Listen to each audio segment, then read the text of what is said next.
এখন বাজে ঘড়িতে 10টা। আমি সকাল সকাল কোমর বেঁধে কাজে লেগে পড়েছি, কারণ হচ্ছে আজকে ভীষণ ব্যস্ত আমি। অনেক অনেক কাজ আমার, কারণ হচ্ছে দুটো পুজো বাড়িতে একসাথে আজকে হবে। যদিও প্রতি বছর এই পুজোটা আমার বাড়িতে হয় বৈশাখ মাসে, এই বছর নাই, একটু টাইমটা চেঞ্জ হয়ে জ্যৈষ্ঠ মাসে পুজোটা দিতে হলো পরিস্থিতির চাপে পড়ে। যেহেতু ঘর দুয়ার রং হচ্ছে, জিনিসপত্র এমনভাবেই জাম ছিল যে পুজো দেওয়ার মতন কোনো জায়গা আমার ফাঁকা ছিল না। তো আমি আর তোমাদের দাদাভাই পরশু দিনই ডিসাইড করলাম, না পুজোটা ছেড়ে ফেলি, পুজোটা আটকে রেখে লাভ নেই।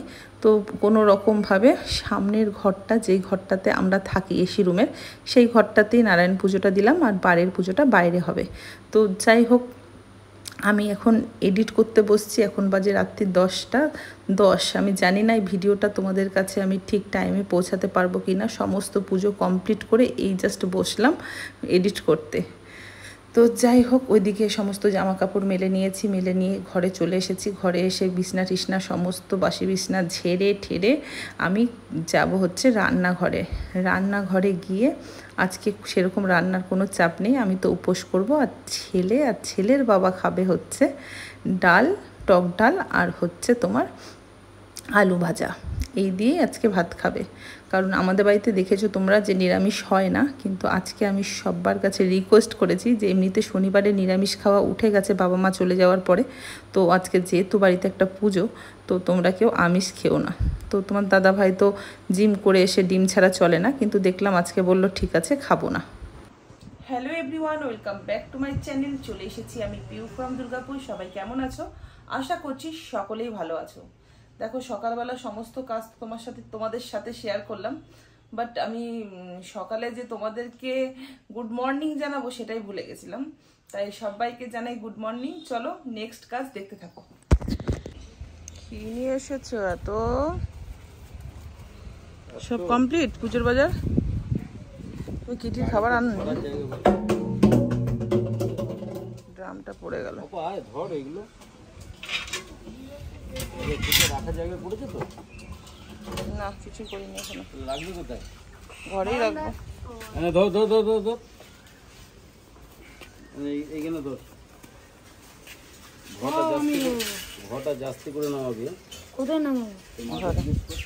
ঘরে ঘরে চ, ঘরে চ।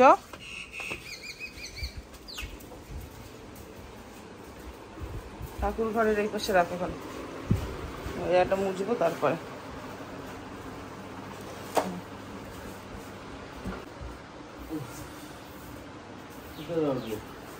রাখো ঠাকুর ঘরে, এখন রাখো ঠাকুর ঘরের। ম্যাগিটা ধর। হ্যাঁ তুই সর, তুই দাঁড়িয়ে আছিস কেন? দাঁড়িয়ে আছি মানে এই রোদের মধ্যে কোথায় গেছিলি তুই? দোকান গেলাম। শোনো, বাবা দি 10 টাকা নিয়েছি, 7 টাকা ধার ছিল, খেয়েছিলাম। তারপরে 10 টাকা নিয়ে গেছি, ফিরবে আরো 3 টাকা, আর 2 টাকা ধার হয়ে গেল। আবার ধার করেছিস? 5 টাকা চাট খেয়েছি, আমের চাটনিটা। দাঁড়া, এখন তোর বাবাকে আমি ফোন করছি। তুই ধার করতে বারণ করেছি, তুই আবার সেই ধার? জিজ্ঞেস করে নেবে, আমের চাটনি খাচ্ছিল রোদের মধ্যে। রোদ না গো, মাথা ধরে বাবা ঘেমে চুল হয়ে গেছে তো। এইটা আমি ধরবো না গো।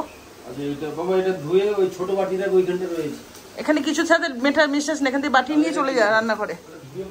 ঘর মুছে ঠাকুরের জিনিস সমস্ত নামিয়ে ফেলেছি, আর আলপনা দিয়ে আমার ডান হয়ে গেছে। বাট ওই ভিডিও ক্লিপটা আমি কালকের ভিডিওতে অ্যাড করব, আজকে করলাম না। আর এদিকে দেখো, ঠাকুর ঘরের কাজ কমপ্লিট করে কিন্তু রান্না করতে চলে এসেছি। টক ডাল হবে আর আলু ভাজা। যেটাই বলবো না সেটাই ওরকমই হবে। তুই দেখ তো, নিজেকে দেখ, গুবলু গুবলু হয়ে গেছিস। ভালো হয়েছে আলু ভাজাটা? ডালটা টক হয়েছে বাবা? ডালটা টক হয়েছে?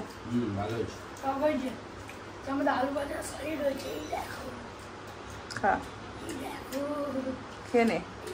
আলু ভাজা, আলু ভাজা একটু তেলত্ব না হলে ভালো লাগে না বাবা। সব কিছুর একটা মানানসই ব্যাপার আছে। মামা তুমি খেয়েছো? ওকে খাই দিয়েছিস?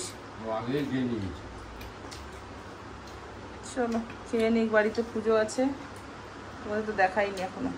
চলো আপাতত এইখানটায় শেষ করলাম, এরপরে আবার কি হচ্ছে আবার আস।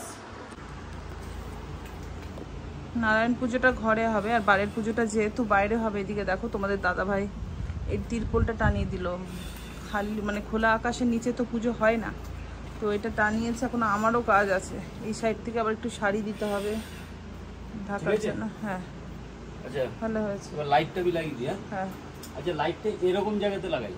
হ্যাঁ ঠিক আছে, এরকম জায়গা থেকে নালে আগুনটা যজ্ঞর আগুনটা যেহেতু আগুনটা করবে হ্যাঁ তাহলে একদম সাইড করে এরকম জায়গা থেকে লাইট দিবে। তাতে তুমি এই দিকটাতে গাট করে দিয়েছো, আলোটা পুরো গাট হয়ে থাকবে না? রাত্রিবেলা আলো এমনিই তো অন্ধকারে, কোথা দিয়ে তুমি আলো পাবে? ঠিক আছে, আলো এইটাতে দিলেই হবে। ঠিক আছে, আজকের ব্লগটা এই পর্যন্ত, দেখা হবে নেক্সট পুজোর ব্লগে কালকে।